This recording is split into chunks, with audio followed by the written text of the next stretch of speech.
Hi friends, இன்றைக்கி நாம் Nagai to Trichy தான் போக போகிறோம். ஸோ காலையே வந்து 7:20 அப்படிக்கெலாம் எழுந்திரிச்சாங்கன்னா ஒரு 30 ருபீஸ் வந்து ஸ்பெண்ட் பண்ணி உங்களுக்கு வந்து ட்ரெயின் டிக்கெட் வந்துடும். என்ன மாதிரி நீங்கள் கொஞ்சம் லக்கியாக இருந்தீங்கன்னா உங்களுக்கு வந்து ஜன்னல் சீட்டே கிடச்சிரும். ஸோ ஜாலியாக வந்து வேடிக்கை பார்த்துக்கிட்டே வந்து அங்கேருந்து கிளம்புனீங்க அப்படின்னா நாகை டு திருச்சி பார்த்திங்கன்னா உங்களுக்கு வந்து 3 ஹவர்ஸ் ட்ராவல்ஸ் தான். நீங்கள் அப்படியே வந்து திருச்சி இறங்கிடலாம். திருச்சி இறங்கினதுக்கப்புறம் திருச்சி ரயில்வே ஸ்டேஷனுக்கு பக்கத்துலேயே உங்களுக்கு வந்து லோக்கல் பஸ் போயிட்டுருக்கும். ஸோ அது வந்து 6 ருபீஸ் வந்து சார்ஜ் பண்ணுவாங்க சத்திரம் போகணுன்னா. ஸோ வந்து லோக்கல் பஸ்ஸில் பிடிச்சி சத்திரம் போயிடுவீங்க. சத்திரம் போனதுக்கப்புறம் நீங்கள் வந்து உச்சி பிள்ளையார் கோவில் தான் வந்து திருச்சியோட ஃபேமஸ்ஸு.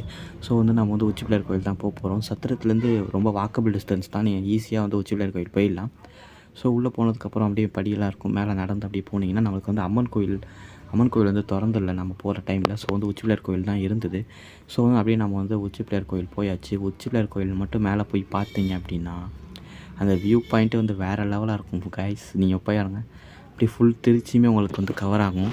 அப்படி இன்னும் கொஞ்சம் வந்து மேலே ஏறி போயிட்டு பார்த்தீங்க அப்படின்னா இன்னுமே செம சூப்பராக இருக்கும். அப்படியே போகிற வழியில் வந்து இவங்களுக்குலாம் வந்து அது வாங்கி கொடுத்துருங்க, நம்மளை ரொம்ப தொல்லை பண்ணுவாங்க. அப்படியே கொஞ்சம் மேலே போயிட்டீங்க அப்படின்னா சாமியை பார்த்துட்டு அப்படியே அங்கேருந்து ஒரு வியூ பாயிண்ட் பார்த்தீங்கன்னா அந்த இடத்துல வியூ பாயிண்ட்டு செம்ம சூப்பராக இருக்கும்.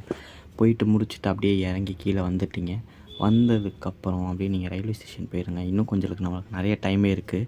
நம்மளுக்கு 4:45 தான் வந்து ட்ரெயினுங்கிறதுனால பக்கத்துலேயே வந்து ட்ரெயின் மியூசியம் இருக்குது. அந்த ட்ரெயின் மியூசியத்துக்கு வந்து 10 ருபீஸ் வந்து சார்ஜ் பண்ணுவாங்க. ஸோ ட்ரெயின் மியூசியம்குள்ளே போனீங்க அப்படின்னா ட்ரெயின் சம்மந்தமாக நிறைய விஷயங்கள் இருக்கும். அப்படி வந்து இங்கே வந்து கொஞ்சம் நேரம் வந்து ஸ்பெண்ட் பண்ணிங்கன்னா வந்து அங்கே கூட வந்து ஒரு ட்ரெயின் வந்து ஓட்டுவாங்க. ஸோ வந்து அந்த ட்ரெயினில் போகிறதுக்கு வந்து ஒரு 10 ருபீஸ் வந்து சார்ஜ் பண்ணுவாங்க. ஸோ வந்து அங்கே வந்து ட்ரெயினில் ஏறி உக்காந்திங்க அப்படின்னா வந்து இந்த பார்க்கே வந்து உங்களுக்கு வந்து சுற்றி காமிப்பாங்க. ஒரு 2 ரவுண்ட்ஸ் வந்து சுற்றி காமிப்பாங்க. உங்களுக்கு வந்து ஆப்ஷனல் தான். இது போனீங்கன்னா நான் போகலாம், இல்லைனா போகாமலே இருக்கலாம். ஸோ போய் ஒரு 2 ரவுண்ட் போய் முடிச்சுட்டு வந்து நெக்ஸ்ட்டு வந்து நீங்கள் வந்து ட்ரெயின் மியூசியம்குள்ளே வந்து நீங்கள் போகலாம்.